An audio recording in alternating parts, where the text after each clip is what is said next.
கிறிஸ்துவுக்குள் பிரியமானவர்களே, உங்கள் ஒவ்வொருவரையும் ஆண்டவராகிய இயேசு கிறிஸ்துவின் ஈடு இணையற்ற வல்ல நாமத்தினாலே வாழ்த்துகிறேன், வரவேற்கின்றேன். இந்த நாளிலும் திருச்சபை நமக்கு கொடுத்திருக்கின்ற அருமையான தலைப்பு, உயிர்த்தெழுந்த கிறிஸ்துவோடு பயணித்தல். ரீசன் லார்ட் த கோ டிராவலர் என்ற ஆங்கிலத்திலே தலைப்பிடப்பட்டிருக்கிறது. லூக்கா என்பவருடைய நற்செய்தி நூல் 24ஆம் அதிகாரம் 31ஆம் வசனம் சத்திய வசனமாக கொடுக்கப்பட்டிருக்கிறது. அப்பொழுது அவருடைய கண்கள் திறக்கப்பட்டு அவரை அறிந்தார்கள். உடனே அவர் அவர்களுக்கு மறைந்து போனார். உயிர்த்தெழுந்த கிறிஸ்துவோடு பயணம் என்பது அவரோடு நடப்பது, அவரை கவனிப்பது, அவரை அறிவது, அவரோடு அனுபவிப்பது, அவரை அறிவிப்பது என்பவை உள்ளடங்கும். நாம் கவலையில் இருந்தாலும், தோல்வியில் கிடந்தாலும், சந்தேகத்தால் மூழ்கி இருந்தாலும் உயிர்த்தெழுந்த இயேசு கிறிஸ்து நம்மை விட்டு விலகுவதில்லை என்பதை நாம் உணர முடியும். மேலும் அவருடைய சத்தத்தை கவனிக்கவும், அவருக்கு கீழ்ப்படியவும், நம்மை அவருக்காக அர்ப்பணிக்கவும் அவர் வழி செய்கின்றார். பிரயாணங்களிலே பிசிக்கல் ஜேர்னி, சரீர பிரகாரமாக ஓரிடத்திலிருந்து மற்றொரு இடத்திற்கு செல்வதை குறிக்கும். லைஃப் ஜேர்னி பிறப்பு முதல் இறப்பு வரை குறிக்கும். ஸ்பிரிச்சுவல் ஜேர்னி தேவனை அறிவதும் விசுவாசத்தில் வளர்வதையும் குறிக்கும். எஜுகேஷனல் ஜேர்னி பாலர் பள்ளி முதல் மேற்படிப்பு வரை குறிக்கும். கேரியர் ஜேர்னி மாணவராக இருந்து அதிகாரியாக அல்லது தொழில் முனைவோராக மாறுவதை குறிக்கும். எமோஷனல் ஜேர்னி துக்கத்திலிருந்து சந்தோஷத்தை நோக்கிய பயணத்தை குறிக்கும். ரிலேஷன்ஷிப் ஜேர்னி நண்பர்களாக தொடங்கி உறவுகளாக மாறுவதை குறிக்கும். ஃபெய்த் ஜேர்னி சோதனைகளிலும் கர்த்தரை நம்பி செல்லும் பயணத்தை குறிக்கும். இது இஸ்ரவேலர்கள் வனாந்தரத்திலே சென்ற பயணத்தை குறிப்பிடுவதாக அமையும். பயணம் என்பது இலக்கை நோக்கி முன்னேறும் ஒரு செயல்முறை. பயணம் என்பது மாற்றத்துடன் முன்னேறும் வாழ்க்கையின் தொடர்ச்சியான நடைமுறை என்று நாம் கொள்ள முடியும். முதல் நிகழ்வாக the presence of the Lord is with us. Exodus 33:12-16. கர்த்தருடைய சமூகம் நம்மோடு. யாத்ராகமம் 33ஆம் அதிகாரம் 12ஆம் வசனத்தில் இருந்து நாம் இதை காண முடியும். இஸ்ரவேல் ஜனங்களை கர்த்தர் பல்வேறு விதமான வாக்குத்தத்தங்களினாலே அவர் வழிநடத்தி கொண்டிருந்தார். கொடுக்கப்பட்ட தேசத்திற்கு பயணம் செய்து கொண்டிருந்தார்கள். ஆனால் ஜனங்களுடைய கிரியைகளோ வணங்கா கழுத்துள்ள கிரியையாக வேதாகமம் பதிவு செய்கிறது. அப்படிப்பட்ட நிகழ்விலே கர்த்தர், நான் உங்கள் நடுவில் செல்ல மாட்டேன் என்கின்றார். இப்படிப்பட்ட நிலையிலே மோசே அந்த இடத்திலே கர்த்தரை நோக்கி பரிந்து பேசுவதை வேதாகமம் நமக்கு இந்த யாத்ராகமத்திலே கற்றுத்தருகிறது. இதற்கு முன்பதாக இதை போல மோசே வனாந்தரத்திலே இஸ்ரவேல் ஜனங்களுக்காக நியாய பிரமாணங்களை பெற்றுக்கொள்ளும்படியாக மலையினிலே கர்த்தருடைய சமூகத்தில் காத்திருக்கும் பொழுது இந்த இஸ்ரவேலர்கள், மோசேக்கு என்னவாயிற்றோ நாங்கள் அறியோம், எனவே எங்களுக்கு தேவத்தை உண்டு பண்ணும் என்று ஆண்டவர் விரும்பாத வணங்கா கழுத்துள்ள கிரியைகளை அவர்கள் நிறைவேற்றிய பொழுதும் ஆண்டவர் அங்கே மோசேயினிடத்திலே பேசுகிறார். இந்த ஜனத்தை விட்டுவிடு, நான் உன்னை பெரிய ஜாதியாக மாற்றுவேன் என்று ஆண்டவர் சொன்னார். அந்த நாளிகையில் கூட இந்த மோசே கர்த்தருடைய சமூகத்திலே பரிந்து பேசுகிறவனாய், கர்த்தாவே நீர் அப்படி சொல்லக்கூடாது, இந்த ஜனங்களை நீர் பெயரிட்டு அழைத்தீர், நீர் அவர்களை வழி நடத்தினீர், அவர்களை வனாந்தரத்தில் போஷித்தீர், அவர்களை உம்மால் நீர் வாக்கு கொடுத்த அந்த கானான் தேசத்திற்கு அழைத்து கொண்டு செல்ல முடியாதபடியினாலே நீர் அவர்களை அழித்து போட்டீர் என்று மற்றவர்கள் சொல்வானேன் என்று கர்த்தருடைய சமூகத்திலே அவன் அங்கே பரிந்து பேசி இந்த ஜனங்களுக்காக அவன் விண்ணப்பங்களை ஏறெடுத்த பொழுது கர்த்தர் அந்த நிகழ்விலே மோசேயின் வார்த்தையை கேட்டு அங்கே அந்த ஜனங்களை விட்டுவிட்டார் என்று வேதாகமம் கற்றுத்தருகிறது. இன்னும் தெளிவாக நாம் பார்க்கும் பொழுது இஸ்ரவேல் ஜனங்கள் தங்களுக்குள்ளாக அவர்கள் ஆண்டவரை நோக்கிய வாழ்விலே தெளிவில்லாதவர்களாய் காணப்பட்டார்கள். ஆனால் மோசே கர்த்தரை நோக்கி பரிந்து பேசும்படியாக ஒரு வார்த்தையை அவன் பயன்படுத்துகிறார். ஆண்டவரை நோக்கி அவர் பேசும் பொழுது யாத்ராகமம் 33ஆம் அதிகாரம் 12ஆம் வசனத்திலே நாம் காணும் பொழுது இங்கே இந்த வசனம் சொல்கிறது, இந்த தேவனை நோக்கி இந்த மோசே பேசுகிறார், தேவரீர் இந்த ஜனங்களை அழைத்து கொண்டு போ என்று சொன்னீர், ஆகிலும் என்னோடே கூட இன்னாரை அனுப்புவேன் என்பதை எனக்கு நீர் அறிவிக்கவில்லை.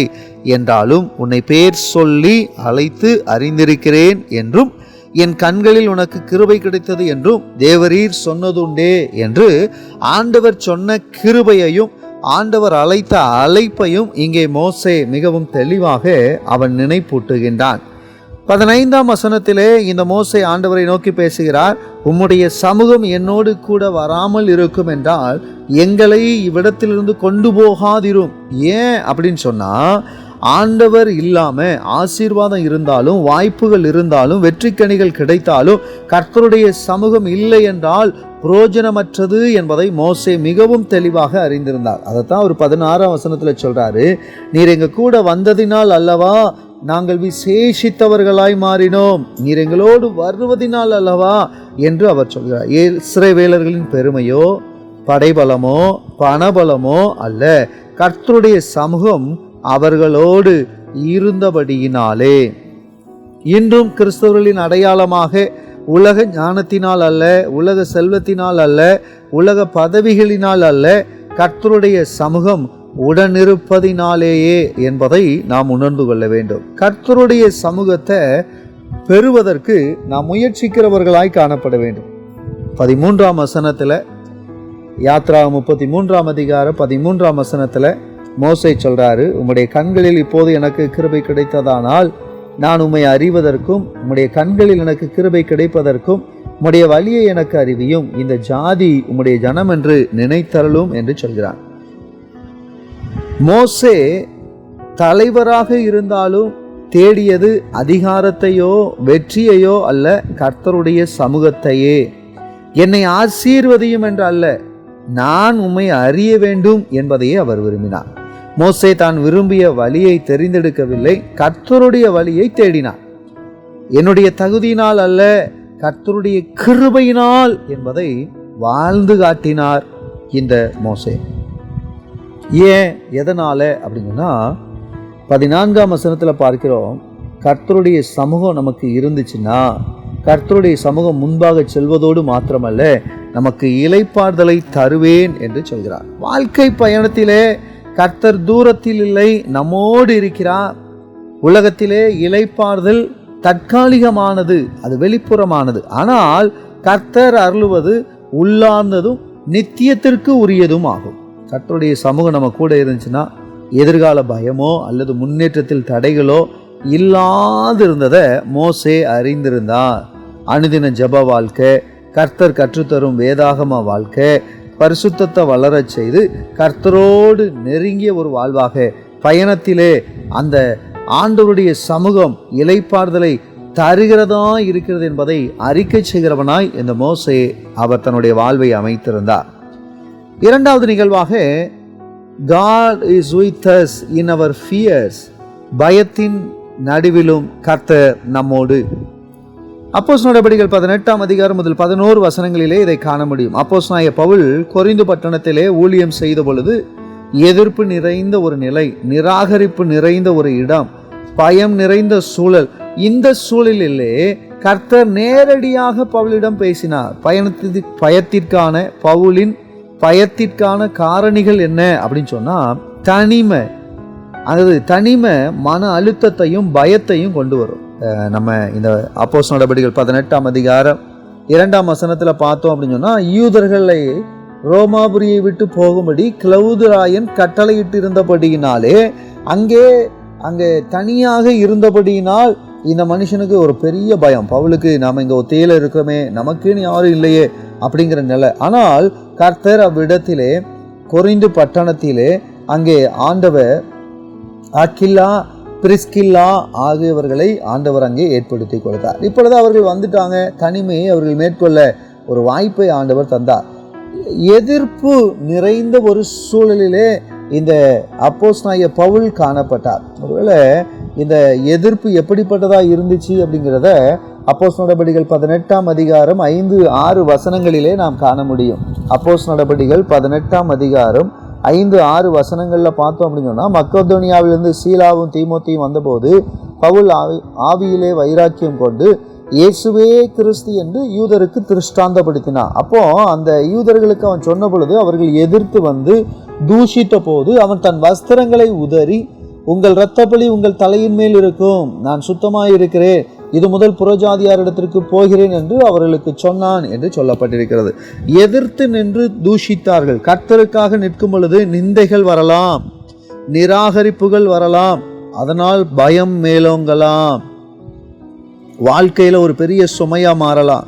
முழு நேர ஊழியத்துல பவுல் இருந்ததுனால ஊழிய தேவைகளுக்காக கூடாரம் செய்யும் வேலையை அவர் செய்தார் என்று சொல்லப்படுது. ஃபைனான்சியல் நீடை அவர் கண்டுபிடிக்கிறதுக்கு மினிஸ்ட்ரியில் இருக்கிற அந்த ப்ரெஷர் மத்தியிலையும் அவர் தன் கைகளினாலே அவர் ஊழியங்களை செய்தார், கூடாரங்களை கட்டினார் என்று சொல்லப்பட்டிருக்கிறார். உலக பலவீனத்தில் இந்த மனுஷன் இருந்தார் அப்படிங்கிறத 1 கொரிந்தியர் 2:3 சொல்கிறார். அல்லாமலும் நான் பலவீனத்தோடும் பயத்தோடும் மிகுந்த நடுக்கத்தோடும் உங்களிடத்தில் இருந்தேன். என்ன பலகீனம்? ஆவிக்குரிய பலகீனம் இல்லை. எந்த பயம்? உலக பிரகாரமான பயம் இல்லை, கர்த்தர் குறித்த பயம். எந்த நடுக்கம்? இந்த ஜனங்கள் எனக்கு என்ன செஞ்சிருவாங்களோ, கர்த்தர் என்னோடு இருக்கிறாரே, கர்த்தர் என்னை விட்டு விட்டால் என்ன செய்வேன் என்கின்ற பயம், நடுக்கம் ஒரு இடத்துல காணப்படுது. பயம், எதிர்ப்பு, தனிமை, சுமைகள் மத்தியிலும் பவுலை கர்த்தர் வல்லமையாய் பயன்படுத்தினார். பயம், எதிர்ப்பு, தனிமை, சுமைகள் மத்தியிலும் பவுலை கர்த்தர் வல்லமையாய் பயன்படுத்தினார். விசுவாசிகள் பயப்பட மாட்டார்கள் என்பதல்ல, பயத்திலும் அவர்கள் கர்த்தரையே நம்புவார்கள். கர்த்தர் தேவரத்தில் அல்ல நம்மிடம் பேசுகின்றார். தேவன் பவுலின் நிலையை அறிந்திருந்தார். 18:9 ராத்திரியில கர்த்தர் பவுலுக்கு தரிசனத்தை கொடுக்கிறார். நீ பயப்படாமல் பேசு, மௌனமாய் இராதே அப்படின்னு ஆண்டவர் பேசுறார். சரியான நேரத்தில் உற்சாகம் கொடுத்து கர்த்தர் பவுலின் நிலையை அறிந்தவராய் அவர் பேசுகிறவராய் காணப்பட்டார். நாம் தளரும் போது, மனமுடையும் போது தேவன் வசனத்தின் மூலமாக இன்றும் பேசுகிறவராய் இருக்கிறார். அப்போஸ்தலர் 18:10 காண்கிறோம், நான் உன்னுடனே இருக்கிறேன் என்று ஆண்டவர் பேசுகிறார். இது மிகப்பெரிய வாக்குறுதி. கர்த்தர் நமது அருகில் இருக்கிறார், நம்மை கைவிட மாட்டார் என்பதாகும். ஒரு ஓமையின் மூலமாக அதை நிறைவேற்ற நாம் அறிந்து கொள்ள முடியும். ஒரு சின்ன குழந்தை அறியாமையில் அது ஒரு பெரிய பில்டிங்கில் மேலே ஏறிடுச்சின்னு வச்சுக்குவோம். அங்கேருந்து அது கீழே எட்டி பார்க்குது, மேலேருந்து இறங்குறதுக்கு அதுக்கு தெரியல, அங்கேருந்து அழுது கொண்டிருக்கிறது. கீழே இருக்கிற ஜனங்கள், நீங்கள் கீழே விழு தம்பு, நான் பார்த்துக்கிறேன், நீ விழுமா, அப்பா நான் பார்த்து பிடிச்சிக்கிறேன் அப்படின்னு சொன்னாலும் அந்த பிள்ளை கேட்க போகிறதில்ல. ஆனால் அந்த பிள்ளையினுடைய பெற்றோர்கள் அங்கே இருக்கும் பொழுது, தாயோ தகப்பனோ அங்கே இருக்கும் பொழுது, அந்த தாயோ தகப்பனோ சொல்லுகின்ற வார்த்தைக்கு கீழ்ப்படிந்து அது மேலேருந்து கீழே குதிக்கும். நிச்சயமாக நம்ம அப்பா நம்மளை பிடிச்சிருவாங்க, நம்ம அம்மா நம்மளை தாங்கிக்கிடுவாங்க அப்படிங்கிற எண்ணத்தோடு இந்த வாக்குறுதியை ஆண்டவர் கொடுத்திருக்கார். உண்மையில் பயம் இருக்கலாம், ஆனால் நாம் தனிமையாக இல்லை என்பதை நாம் மறந்து விடக்கூடாது. அப்போஸ்தலர் நடபடிகள் 18:10 பின்பகுதி சொல்கிறது, உனக்கு தீங்கு செய்யும்படி ஒருவனும் உன்மேல் கை போடுவதில்லை, அனைத்தையும் கட்டுப்படுத்தும் கர்த்தர் நம்மோடு இருக்கிறார் என்பதினாலே சோதனைகள் இருக்கலாம், ஆனால் தேவனுடைய பாதுகாவல் நிச்சயம் நம்மோடு இருக்கும் என்பதை நாம் மறந்துவிடக்கூடாது. இப்பதான் ஆண்டவர் பேசுறாரு. என்ன சொல்றாரு? நீ பயப்படாமல் பேசு, மௌனமாயிராதே. பயம் நம்மை மேற்கொள்ளாமல் இருக்க வேண்டும் என்றால் ஜெபத்தை தொடர்கிறவர்களாக, சுவிசேஷத்தை அறிவிக்கிறவர்களாக, சாட்சியை தெரிவிக்கிறவர்களாக நாம் இருக்க வேண்டும் என்று ஆண்டவர் எதிர்பார்க்கின்றார். பயத்திலும் தேவன் நம்மை அறிந்திருக்கிறார், பயத்திலும் தேவன் நம்மோடு இருக்கின்றார், பயத்திலும் தேவன் நம்மை பாதுகாக்கின்றார், பயத்திலும் தேவன் நம்மை பயன்படுத்துகிறார். பயம் வரலாம், ஆனால் அது நம்மை கட்டுப்படுத்த முடியாது. நாம் கர்த்தருடைய கட்டுப்பாட்டில் பயணிக்கும் பட்சத்தில் என்பதை நாம் உணர்ந்து கொள்ள வேண்டும். குழப்பங்கள் நடுவிலும் நம்மோடு, God is with us in our confusion. லூக்கா என்பவர் எழுதிய நற்செய்தி நூல் 24:13 முதல் 33 நாம் இதை காண முடியும். 2 சீஷர்கள் எருசலேமுக்கு 7 அல்லது 8 மைல் தூரமான எம்மாவு என்னும் கிராமத்திற்கு நேராக போகையிலே அவர்கள் இந்த வர்த்தமானங்களை பேசிக்கொண்டு போனார்கள் என்று சொல்லப்படும். துக்கத்தோட, குழப்பத்தோட, நம்பிக்கை இழப்போட இந்த 2 சீஷர்களும் அந்த நேரத்திலும் உயிர்த்தெழுந்த இயேசு கிறிஸ்து அவர்களோடு நடந்தார். அவர்கள் அறியாதிருந்தாலும் சீஷர்களோடு அவர் வழி நடக்கிறவராய் இருந்தார் என்பதை வேத பகுதி கற்றுத்தருகிறது. 24ஆம் அதிகாரம் 17ஆம் வசனத்துல பார்க்கிறோம், குழப்பம் நம்மளை இருள் நிலையிலே கொண்டு வைக்கும். குழப்பமானது இருள் நிலையிலே நம்மை கொண்டு வைக்கும். மனமுடைந்த சீஷர்கள் நம்பிக்கை இழந்த நிலையில பேசாம அவங்க நிச்சயமா அவங்க அந்த இடத்துல பேசினாங்க அப்படிங்கிறத விட புலம்பலாக அவர்கள் அறிவித்தாங்க. என் வாழ்க்கையில சில நேரங்களில் ஏன் இது நடந்துச்சு, என்ன செய்வது தெரியாம குழப்பத்தில் நாம் இருக்கும் நிலையிலும் நம்மோடு கர்த்தர் இருக்கிறார். அல்லேலூயா, கர்த்தர் நம்மோடு இருக்கிறவர். லூக்கா 24ஆம் அதிகாரம் 15-16 வசனங்களை நாம பார்த்தோம்னா, சீஷர்கள் கர்த்தரை அறியவில்லை, ஆனால் என்னை அறியாமல் இருக்கிறார்களே என்று ஆண்டவர் விட்டு செல்லவில்லை. நாம் உணராதிருந்தாலும் உணர்த்தும்படியாக நம்மோடு உடன் பயணிக்கிறவராய் கர்த்தர் இருக்கின்றார். லூக்கா 24ஆம் அதிகாரம் 27ஆம் வசனத்துல வசனங்களை கொண்டு ஆண்டவர் பேசுகிறார். சங்கீதம் 119, 105 நாம் காண்கிறோம், உம்முடைய வசனம் என் கால்களுக்கு தீபமும் என் பாதைக்கு வெளிச்சமுமாய் இருக்கிறது அப்படின்னு சொல்லப்படுது. குழப்பத்திற்கு தேவனுடைய வசனம்தான் தீர்வாக இருக்க முடியுமே தவிர, வசனம்தான் தெளிவு தர முடியுமே தவிர, உண்மையை வெளிப்படுத்த முடியுமே தவிர வேற எதுவும் முடியாது என்பதை நாம் உணர்ந்து கொள்ள வேண்டும். இந்த வசனம் நம்ம வாழ்க்கையில் வந்துச்சுன்னா என்ன நடக்கும்? லூக்கா 24ஆம் அதிகாரம் 32ஆம் வசனம் சொல்கிறது, இருதயத்தை மாற்றக்கூடியதாய் அந்த வசனம் இருக்கும். குழப்பத்திலிருந்து தெளிவை நோக்கி, துக்கத்திலிருந்து உற்சாகத்தை நோக்கி கிறிஸ்துவோடு நடப்பதினாலே உள்ளத்திலே ஒரு மகிழ்ச்சி காணப்படும். லூக்கா 24ஆம் அதிகாரம் 31ஆம் வசனத்திலே கர்த்தர் அவர்களுக்கு முன்பதாக வெளிப்படுகிறார். சில நேரங்களில் ஒன்றும் புரியாது, ஆனால் கர்த்தர் நம்மோடு இருக்கிறதுனால தான் இதெல்லாம் நடக்குங்கிறத நம்மளால உணர முடியும். லூக்கா 24ஆம் அதிகாரம் 33, 35 வசனங்களே, கிறிஸ்துவின் வழி நடக்கிறவர்களாய் அவர்கள் மாறினார்கள். 2 பேரும் திரும்பி சென்று செய்தியை அவர்கள் பகிர்ந்தால் கிறிஸ்துவின் வழிநடத்துதலை அனுபவித்தவர்களால் அமைதியாக இருக்க முடியாது. வார்த்தையினாலும் அவர்கள் சாட்சியாக அறிவிப்பார்கள். மோசேயின் சூழ்நிலையில மாற்றம் வரல, பார்வையில மாற்றம் வந்துச்சு. பவுலின் பயத்துல சூழ்நிலையில மாற்றம் வரல, பார்வையில மாற்றம் வந்துச்சு.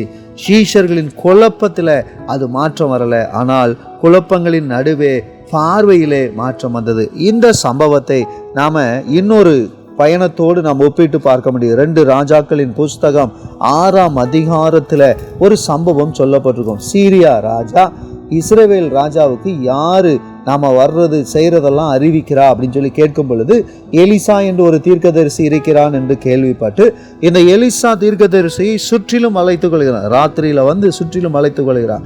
அப்போ அந்த அதிகாலமே எழுந்து வெளியே அந்த வேலைக்காரன் போகிறான்.